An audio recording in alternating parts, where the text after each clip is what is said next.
Hey guys, it's Lauren Yates from Rave It Up here, and today we're going to be chatting over Skype with psychic, medium, and healer Lisa Williams. Well, Lisa, welcome to Rave It Up. It is a pleasure to have you on the show today. How are you going? I'm good, thank you. Thanks for having me. It's awesome to be here. You're very welcome. I've watched you on TV for a while. My mum actually introduced me to you a long time ago. And one thing I do notice about you is that you change your hair a lot.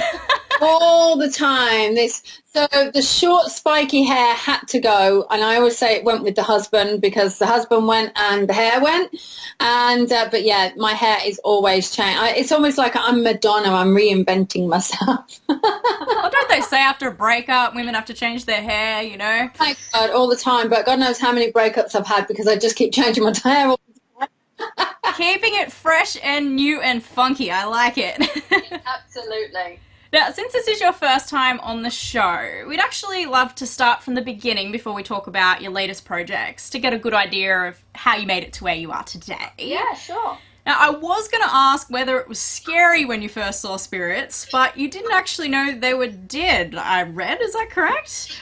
I mean, listen, when you see spirits at the age of 4 years old, you think everyone sees spirits. I mean, let's face it, it's kind of you're like, oh, yeah, well, this is what I do. And so I never really considered it to be weird, scary. But the more I kind of got into my head about it, the more I started to overthink it, the more I went, really, actually, this is a bit weird. So for me, it wasn't really scary. It was just odd. It was just strange. And I think the more I've actually gotten involved with it and the more I realize the other side to it and the more I kind of know, the more I guess I think I overthink it, and I freak myself out sometimes. It's stupid, but I do. Do they just turn up like, normal people, just you and I, face to face? Well, sometimes they do, and sometimes I'm like, listen, can you just give me a minute? And you know what happens is it's normally between readings that I go to the, you use the loo, don't you? We all have to do it. So I use the loo, and I'm sitting there, I'm like, really? Do you have to just come and bother me right now? So it's so funny. So it's because it's normally before a reading, so I'm just kind of preparing myself and getting into that headspace. And I'm like, really? This is not the right time. No respect for the toilet time. I mean, come on, hello, listen, it drives me mad. But it's okay, it's all good. I'm used to it. They probably forget, they haven't had to do it for a while. Oh, it's all good. It's fine. And I guess before 4 years old, before you first saw spirits, did you believe in spirits in the afterlife, or...? I guess I didn't really think about it. I had no idea. I mean, at 4 years old, you just kind of, I guess you just kind of roll with it. But the more I got older, the more I got a little bit skeptical, the more I thought, oh, it's a bit weird. But then my grandmother did this work. So, again, not something I wanted to do, didn't want to go into the family business per se. But she actually said to me, she said, you know what, Lisa, you're going to actually carry on with my work and you're going to be in America, you're going to be quite famous. And I was like, no. And I was actually a singer, so I'm going to tell you I was a singer. And so I was saying, yeah, bring it on, record contract, the whole thing. And obviously, no, that didn't happen. It then became obviously my work, and she was right. I carried on with her work, and that was the way it was. So being a singer is what you wanted to do. I did not know that. That's incredible. Yeah, so I was a professional singer for a little while, and whatever, and bits and pieces. But I also sang. I also sing at the end of my shows sometimes. I'm not doing it on this lot, but I sometimes do. But so I try to work it. But I became the wedding singer.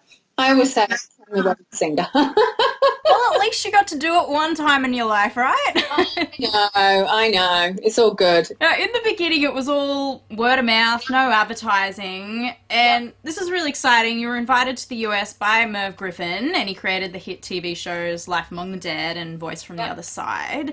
I'd love to know, because you went from doing like private readings to being in front of cameras. How was your experience with that? Was it nerve-wracking? Well, I mean, I'd done a little bit of TV in the UK before I came over, and I'd done one TV show. And what was interesting is I'd done this it was a random sort of like, hey, we're going to a haunted place. What do you think? Let's get a psychic. And I just actually ignored the cameras. And I guess for me, ignoring the cameras was the easiest part of it. I just got into my zone and did my thing. When I first came over, and obviously you don't just go straight into TV, you have to shoot a pilot and things. And I remember shooting the pilot, and the producers made me feel so at ease. And I just said to them, listen, I'm ignoring you guys. If you have to change a battery, change a tape, stop for any reason, I'm carrying on. You got to do your own thing. That's your department, not mine. And I think that's how I handled it, quite frankly, because otherwise it was, I just couldn't get into my head and overthink what I'm doing. And I never really thought about the whole TV aspect, the whole entertainment aspect. I just did my thing, and I still do my thing. So people always say to me, do you get nervous before you go on camera? No, I don't, because for me, I'm just talking to a normal person. I am me. I don't have a script. I just do my thing, and I just trust that they're going to speak to me. And if they don't speak to me, then I got enough jokes that I can get me through in like 5 minutes. That's it. Do you ever get nervous on stage? No, and I think that's because I was a singer for so long. I think you overcome that in front of the crowds. But what's actually interesting is, as much as I was a singer years and years ago, you get me singing now, and if I do like this large entertainment and bits and pieces, as soon as my tour manager comes out on stage and hands me a microphone, I actually start shaking. I'm like, oh my God, oh my God, oh my God. So I start panicking, and I remember a friend of mine, actually, Frankie Lee, love Frankie. I lived in LA, and I was just doing the TV shows, and she said, you're going on stage now in front of, all of these hundreds of people. Do you know what you're going to say? And I went, I haven't got a clue. And she's like, no, darling, no. And I said, I just have no idea. And listen, she's friends with Sharon Osbourne and Robbie, she met Robbie Williams, and she knows all these big celebrities. And so, of course, she's in that world. And I said, no, I have no idea. And she's like, darling, you can't go on stage and not got a clue. I went, I haven't got a clue. And it was amazing. And she still freaks out to this day. So it's hilarious. It really is. So I don't get nervous. I just trust. Well, winging it is like the best, authentic performance, right? I'm a total winger. I totally wing this whole performance because it's the only way I can do it. Because otherwise I just get into my headspace and I just go, oh my God, I can't do it. And I freak out. You overthink everything. You don't want that. Yeah. No. No, absolutely. Gosh, no way do I want that. You've got enough thinking to do anyway while you're on stage. Yeah, I don't need that. It's like, no. And I have heard that you've had psychic readings done on yourself in the past, and apparently you lived by what the psychic said a little too much. Is that correct? Well, yeah, it's funny because I actually became a psychic junkie years and years and years and years ago. It was at a time where I was going through a lot of stuff in my own life. I was a single mom. I was just a single mom. My son is 18 now, and he was probably 9 months old.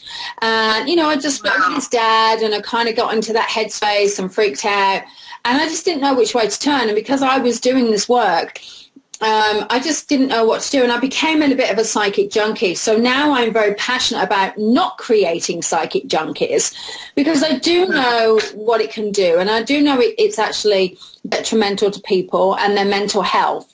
So, I really did get into that headspace and get into that mind. And I used to go to a reading to back up a reading to back up the next reading. And I used to have all these readings over the telephone, and then I would panic because I had to wait 2 weeks to get into with one person. I'd freak out. Oh, it was stupid, but it is the way it is, and, and I understand the psychic junkie need, and I understand the need to actually be in that place and need to actually get into that, get answers. So for me, it's really important for me not to create psychic junkies in the work that I do.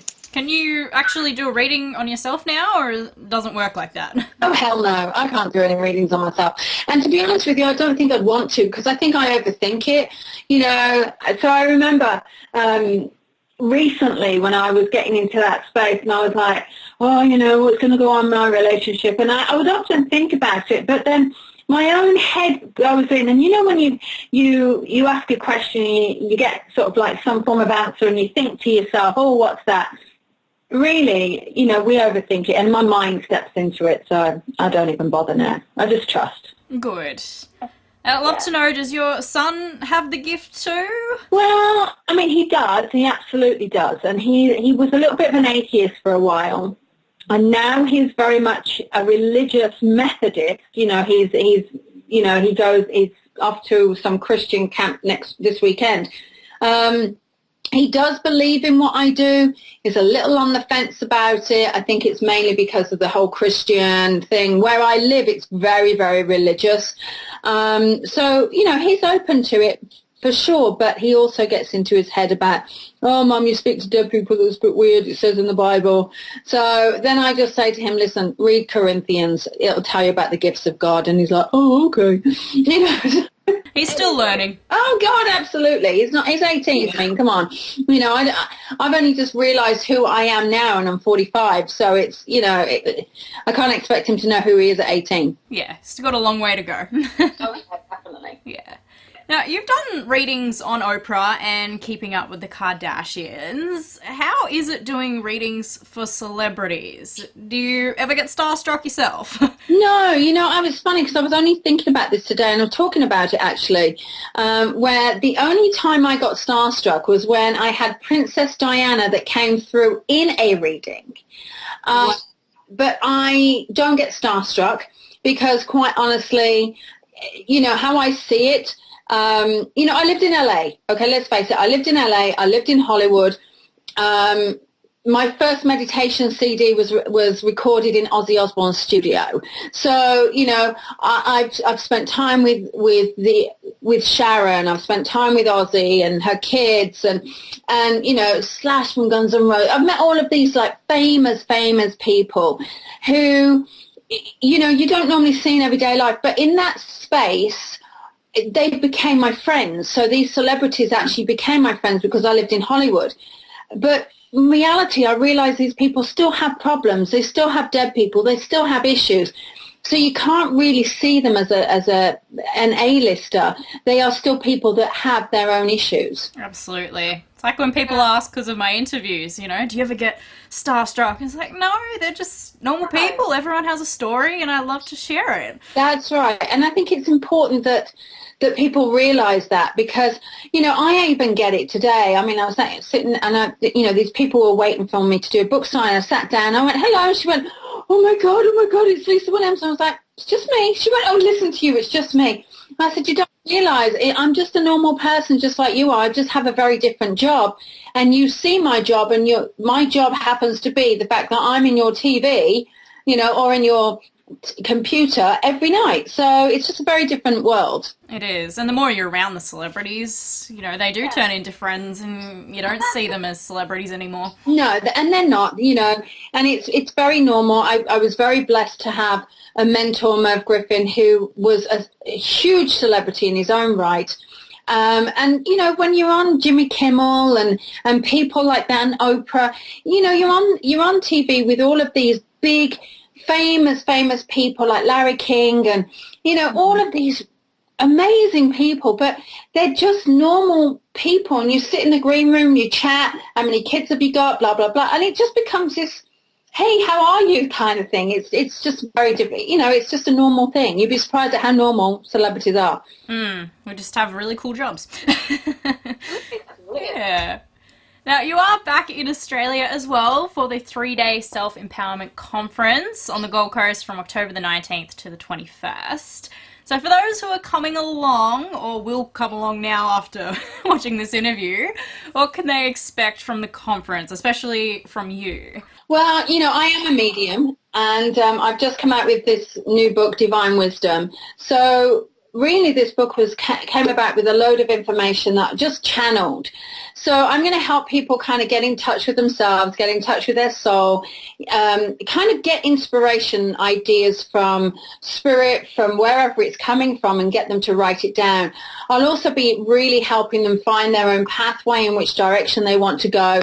I'll be giving them advice because a lot of people who step into this world, whether it is in I call it the woo-woo world or any form of world, there's a media outlet to it. I was trained by what I would consider the best. You know, Merv Griffin was, you know, he's the Jimmy Kimmel of the 70s, 80s.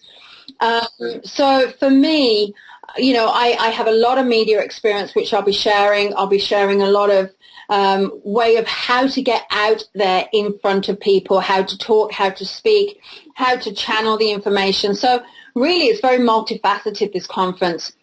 It's about finding your empowerment. It's finding what you want to do, taking it to the next level, pushing yourself further, you know, maybe even writing a book, just getting that inspiration, inspirational writing, really challenging yourself. So that, as I said, totally multifaceted, totally, I wouldn't say different to what I do, but totally different to what people expect from me. And I'm also going to be doing, which is going to be a bit different, and demonstration of trans mediumship. Now, I'm not growing another head or anything. I'm not freaking people out, but it's actually it's an opportunity where people can ask spirit directly information about themselves, the universe, you know, where they should be going, all of that stuff, and spirit will actually give them the information. So it's a real true opportunity for them to have a direct communication with the higher realms. Wow. I wish I was there on the Gold Coast now. Oh. You gotta next time come to Sydney and do it. I know. Actually, Sydney's a great place, and we just spent a couple of days in Sydney doing the Mind, Body and Spirit. So, you know, it's an opportunity that we definitely are thinking about. Yeah. I got to see you on stage really quickly on Sunday when I was there. Oh, fabulous. Thank you. And I was at the stand where all your books were, and I was like, the lady behind the stand was like, oh yeah, she's on stage right now. And I looked up, I was like, nah, that's not her. That can't be her. Look how different she looks. I know, it's so different. If you look at, and it's funny because everybody's noticed it, the transformation. And we had my books from short spiky hair through to bob-like, through to long hair. And the transformation that I've gone in is quite incredible. And I think people have to realize that we evolve and we change, and my style's changed and who I am has changed. You know, it's an ever-evolving world that we live in. Absolutely, because I remember you mostly with the short, spiky hair. So to go from that, to go from that to this, I'm like, whoa. That's the closest I get to it. And Yeah. I feel like I love that. You have published so many books, but how do you even have time for that? It blows my mind. You know, what's funny is the last two books came from courses that I've written. So I'm predominantly a teacher. I trained as a high school teacher back in the UK, and I used to just write a lot of information down. And so Scott and Trudy from Animal Dreaming, they ended up taking those two books and taking them and changing them or those courses and changing them into books. So What's That a Sign from Heaven really is a basic beginner's course, you know, to help you. And then I started to tell him, we were on a cruise last year, and he's like, and I read a piece of information. I said, where did you get that from? And I said, well, I don't know, it's just things I do. And then I said, I channeled the masters, who I called the masters. And he said, well, how much have you got? I said, I've got so much of this stuff. And, you know, he said, well, how do you do it? And we were on a plane, and I got my iPad, and I looked at the thing, and I started writing this whole chapter. And before I knew it, I gave him this. And he's like, oh, my God. And then on the way home, I collated all the messages that I'd had, and he went, you've got a book. And I went, wow, okay. You know, if anyone has written a book, the hardest part is the editing. I hate editing because I can write around all the stuff, but I don't want to deal with anything else. I'm like, okay, there it is. I've done it. It's like a homework project. There's the essay. Don't ask me to rewrite it at all because that's it. So the hardest part for me is the editing, and it took me forever because I think I'm just a perfectionist. But this book is quite amazing. I sit here now and I'm like, did I write that? No, surely that's not my work. But I'm very proud of it, actually. Really super proud of it. And it will be available at the conference, I'm guessing, for everyone to get their own copy? It actually got released this week, so at the Mind, Body and Spirit Expo. So it's now out there in the shops wherever you need it, or very online. And so yeah, I'm super excited. And my cards have come as well. So I had these affirmation cards that the really tiny little affirmation cards, and they also came from the book as well. So I'm again divine wisdom. So it was just something that came along with the book. So, it's just one of those things that just naturally developed. And again, Scott and Trudy's idea. So, well, it's out there for everyone to go buy now. They're the brains, and they're the creative brains behind it all. Absolutely. So Divine Wisdom, available worldwide for everyone. Yeah, absolutely. Awesome. And you have been to Australia a lot over your career. Do you ever get to enjoy some time off to enjoy the country, or is it always work, work, work? Actually, I'll be honest with you, I do get time off. I try to have at least one day where I can actually relax in various different places. It's gotten to the point now, because it's my 21st time here, it's gotten to the point now that I have very good friends. In fact, I'm sitting in my bedroom at one of my very good friends' house. So it's, she's even got my family pictures up on the wall, and it's just a little bit home for me. So, me actually traveling around Australia and seeing the sights, I've done them. I've probably seen more of Australia than most people. So now I guess I just fit in. I go, I just fit in. I go to the local restaurants, and I go and, I drive the car around, and I'm just, it's almost like coming back home. That's good. Second home for you. It's my second home. Awesome. And what is your favourite place to visit in Australia? It's hard to say, because I've been to so many. I love Sydney. Don't get me wrong. I love Sydney. I love Melbourne. I love the Gold Coast. I love Brisbane. I love Byron Bay. It's really hard to say. And in fact, and I love Adelaide, and I love Perth. I love the whole country. And, and in fact, to the point where I am planning in about 7 years' time to possibly make this my home. Yay! And it's funny, because I was only talking to my boyfriend earlier on today, thinking, and we actually said, where will we go?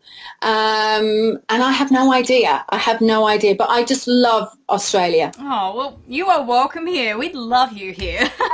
Okay. We'd love you here permanently. Yeah, no, definitely. It's certainly something that we are very seriously thinking about. Okay. In the future. Yeah, definitely. And speaking of the future, even though you've already achieved so much and you've got the book out now, what can we expect in the future career-wise from you? Well, we're working on a new TV show, so that's the next opportunity that's coming on. I got asked by an old company of mine to actually go back and do something with them. So fingers crossed that works out, and that's actually happening. Trudy and Scott have twisted my arm to write another book as well, so that's going to be coming out. Again, I'll be back on tour, so there's a lot coming out. And also I run my own school as well, so I'll just be doing a lot of teaching. I'm doing my forensics, so there's a lot going on. But I think the next biggest project is going to be the TV opportunity. Yeah, it never stops for you. No, absolutely. I always say, just go for it. You only live once, and I although I work hard, I also play hard. I enjoy my friends, I enjoy my family, and especially my kids. And it's just really, as long as I'm having fun with doing what I'm doing, then I can't complain. And congratulations on your engagement as well. Thank you. So obviously a wedding's coming up in the future too. Yeah, getting married September next year, and again, ironically, my dress is Australian, and I just bought my shoes from Australia as well yesterday. So I was like, yeah. So you might as well have it here too. Yeah, it's going to be New York, so but I'm excited. I am excited. Oh, great. Well, I saw the beautiful engagement ring on Instagram. Oh, he picked well. Did. In fact, last year before I came, I'd actually found the receipt for the engagement ring, and I was like, oh my god, and he waited 8 months to propose.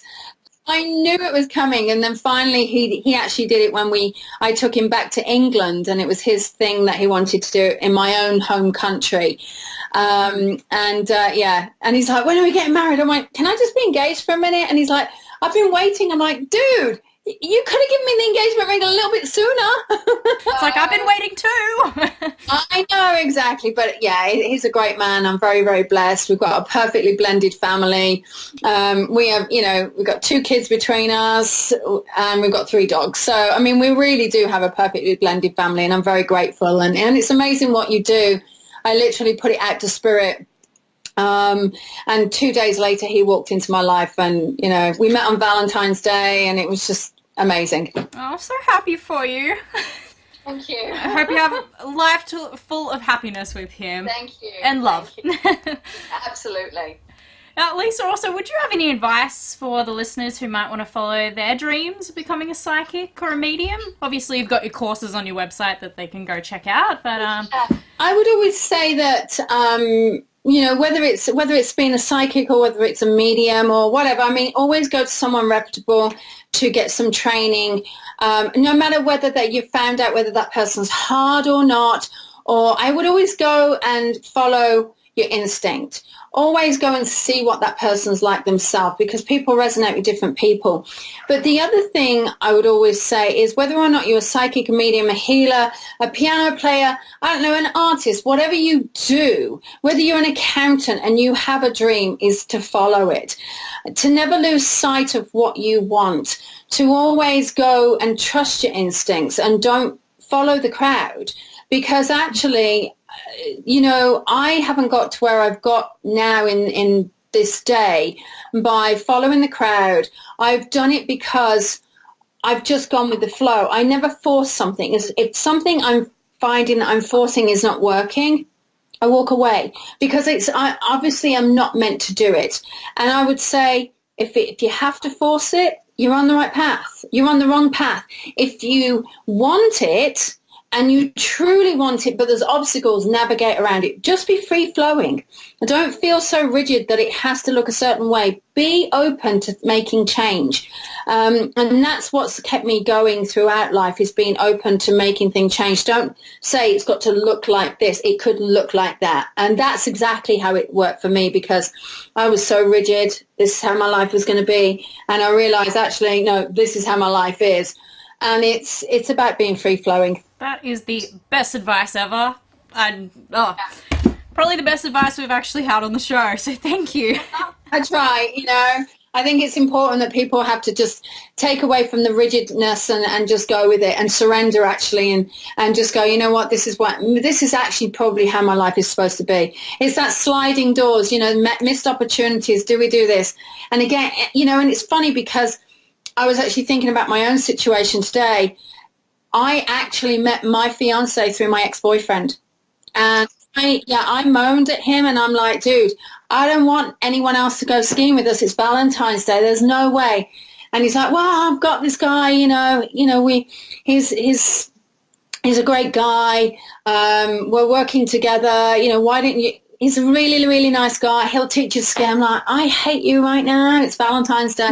Anyway, and it happened to be the guy that I'm now marrying. So it's just those sliding doors, those missed opportunities, or those options to say yes. You just never know where you're going to find yourself next week, next month, tomorrow, whatever. So I always say just be open to the way the world and the universe wants it to be. Exactly. I think we've got to keep remembering everything happens for a reason. Absolutely, it does. And you went skiing for a reason. I went skiing for a reason. It's crazy. Oh, that's fantastic.